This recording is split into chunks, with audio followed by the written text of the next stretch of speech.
दोस्तों, मुगलों के काल में श्री वृंदावन धाम में एक ऐसी साध्वी हुई, भगवान की ऐसी भक्त हुई जिनके ऊपर मुगलों में से किसी एक का, जो कि उस समय मुगल सम्राट था, उसके भांजे का दिल आ गया था।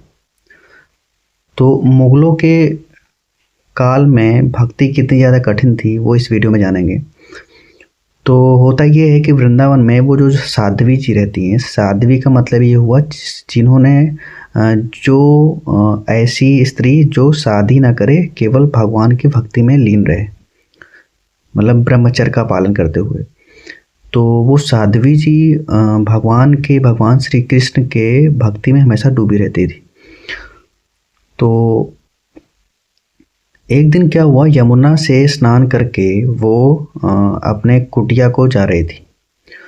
तो मुगल सम्राट का जो भांजा था वो उसी रास्ते से गुजर रहा था, जिसने साध्वी जी को देख लिया। देखते ही वो उनके ऊपर मुग्ध हो गया और उसके अंदर उनके प्रति जो है काम वासना जागी, जिसके फलस्वरूप उसने क्या किया कि अपने जो सेवक थे, अपने जो उसके दरबार के जो भी सैनिक थे, उनसे बोला कि जो है ये साध्वी जो है हमें हमारे जो है कमरे में चाहिए, मतलब ऐसे वर्ड का उसने यूज़ किया। तो उस वक्त उनके जो मंत्री थे और जो सेनापति थे, तो उनमें से कोई जो वो सीनियर था, उसने बोला कि वो महाराज, उनको यहाँ पे लाना संभव नहीं है, क्योंकि वो भगवान की बहुत बड़ी भक्त हैं और ये बहुत ही गलत हो जाएगा। अगर आप ऐसा करते हो तो एक जो समाज है, समाज के बीच में गलत मैसेज जाएगा, आम लोगों में आपकी प्रतिष्ठा की बात आ जाएगी। तो ऐसा करना आपके हित में नहीं है। ऐसा उनके मंत्रियों में से जो सीनियर थे उन्होंने उनको बोला। तो जो मुगल का जो भांजा था, उसने कहा कोई और टेक्निक हो, कोई और तरीका हो जिससे उसको यहाँ तक, हमारे महल तक लाया जा सके। तो उन्होंने कहा हाँ ठीक तरीका है। तो उन्होंने कहा ठीक है तरीका है, तो वो दूसरा तरीका निकालो, लेकिन हमें उसको, वो जो साध्वी हैं उनको यहाँ तक, मेरे महल तक लेके आइए। तो वो जो साध्वी थी, उनके पास मंत्री ने 2-3 वैश्याओं को संत के वेश में भेजा, मतलब पीताम्बर वगैरह उड़ा के, एकदम जैसे संत दिखते हैं, जैसे साध्वियों को एक, मतलब एक परिकर के साथ में भेजा, मतलब 3-4 लोगों का एक परिकर, वैश्याओं का एक समूह, जो संत वेश में उनके पास, साध्वी जी के पास भेजा जाता है। तो अब कोई भी भक्त हो, भगवान के भक्त के वेश में अंदर कौन है ये तो किसी को पता नहीं चलता है। जब वो उन साध्वी जी के सामने वो चारों साध्वियाँ जाती हैं और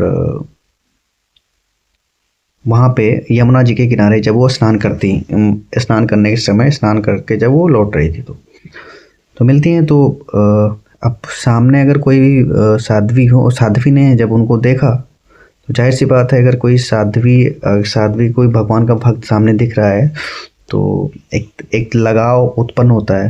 तो वहाँ पे उनको उनसे लगाव उत्पन्न हुआ। तो उन्होंने कहा कि आप लोग कहाँ रहते हो? उन्होंने कहा कि हम यहीं पास में ही रहते हैं, आपकी कुटिया के पास में।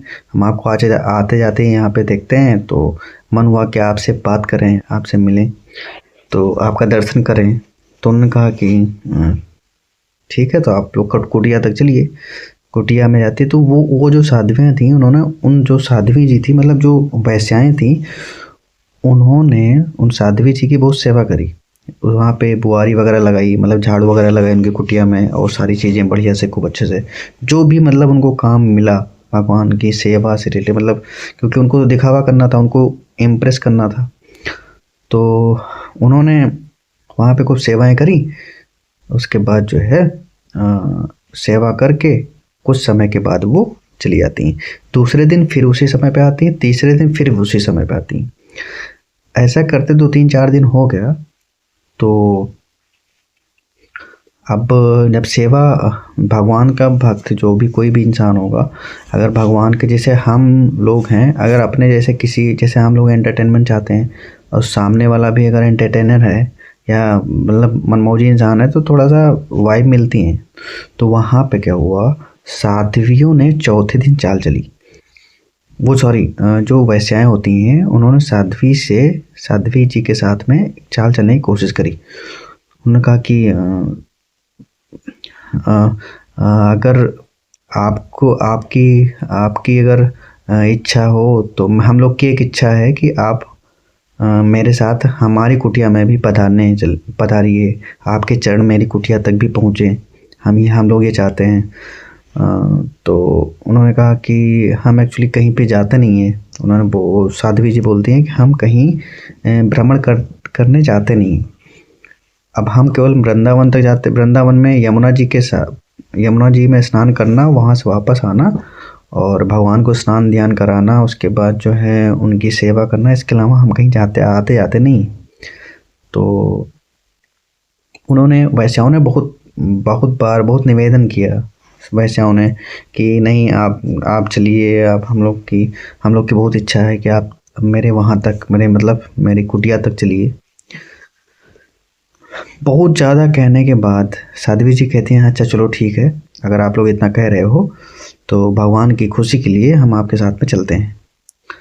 तो साध्वी जी उनके साथ में जाती हैं।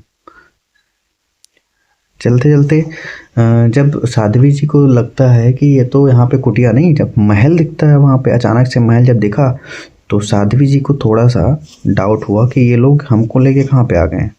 लेकिन जो भगवान का भक्त होता है वो एक पहुंची हुई संत थी, मतलब भगवान का साक्षात्कार उन्होंने कर लिया था। भगवान की बहुत प्रचंड भक्त थी वो।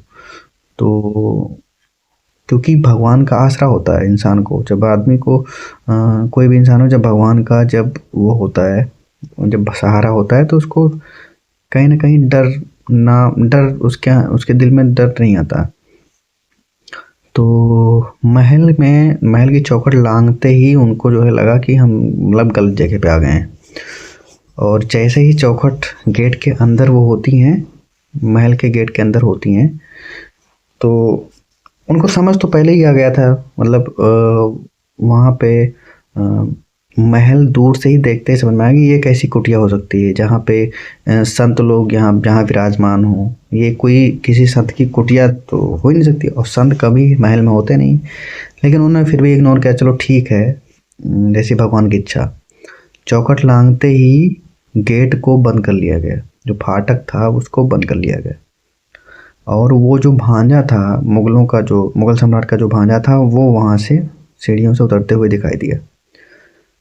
और उसकी आँखों में उसका जो बर्ताव था, उसका जो मतलब जो चलने का चाल ढाल से लग रहा था कि उसकी नियति बहुत ज़्यादा गलत है। तो साध्वी जी ने जैसे उसको देखा कि उसका जो है बिहेवियर जो है बहुत गलत होने वाला है, तुरंत जो है भगवान को पुकारा उन्होंने, हाय कृष्ण। उन्होंने सीधे उनके मन में आया, हाँ कृष्ण बचाओ।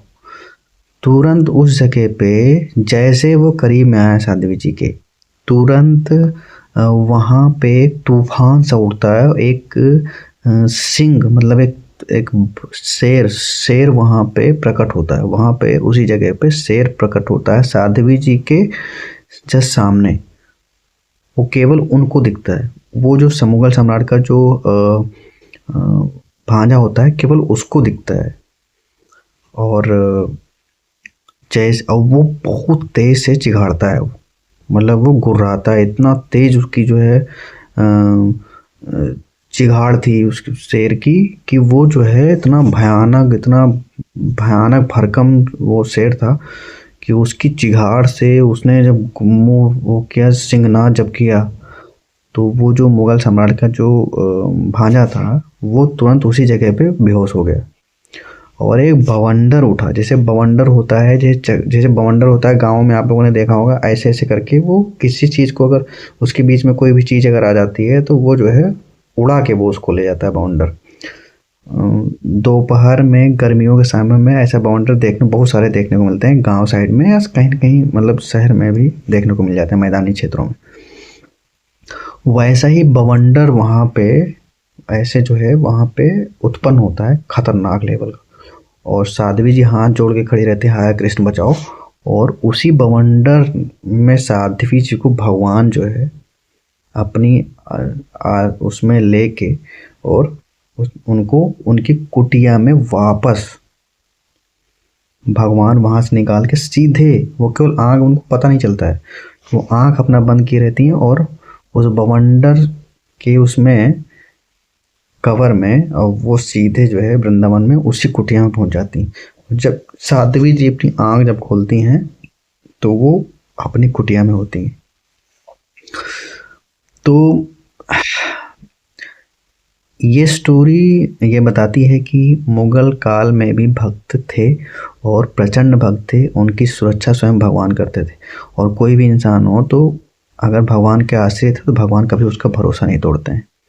मिलते हैं किसी दूसरी कहानी में जो आपको मोटिवेट करे और आपको आनंद प्रदान करे। मिलते हैं नेक्स्ट वीडियो में। Thank you so much.